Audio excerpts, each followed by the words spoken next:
Hey, good morning. Let's go over today's trade plan. So in the overnight session, the buy side has maintained control by holding ES above 92.25 to 94.75, and then from there on the upside, responsive sellers have been active at yesterday's high of 25.01. Heading into the open, our short-term bias is neutral, and the intermediate bias continues to be neutral bullish, and the larger time frame or bigger picture bias is bullish as well. So as long as the buyers are holding ES above 92.25 to 94.75, we know that buy side can maintain control even on the smaller time frame. Given the strength that we've seen in the overnight session, if the market is really going to put in a breakout to the upside, then we may not even get a pullback to 92.25 to 94.75. So if the market is really going to maintain this overnight strength and put in an upside breakout continuation move, then ideally the S&P doesn't actually pull back to 92.25 to 94.75 and continues to balance in the upper part of the overnight range and yesterday's range.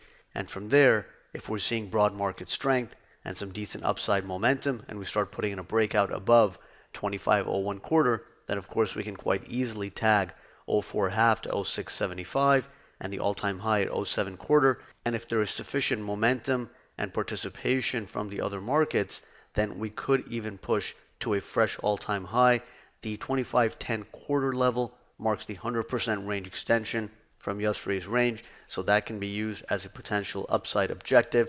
And then 13.25 to 15.25 marks a range extreme. On the downside, the 92.25 to 94.75 area is support until broken. A break below that area would bring the 85 to 88 zone into play, where responsive buyers can still be active.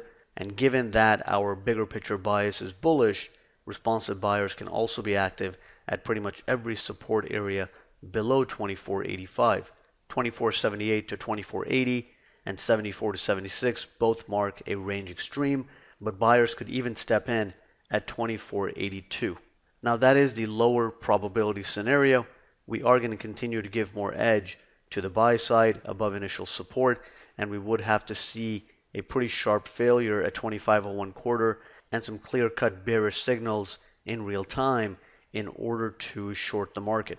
So the focus is going to remain on the long side above initial support, looking for a test of 25.04 to 25.0675, the all-time high at 0.7, with the understanding that if we're seeing some sustained upside momentum and participation from NASDAQ and Russell, then the S&P could even set a fresh all-time high and tag the 25.10 area, and then 13.25 to 15.25 would be a range extreme, so that is lower probability.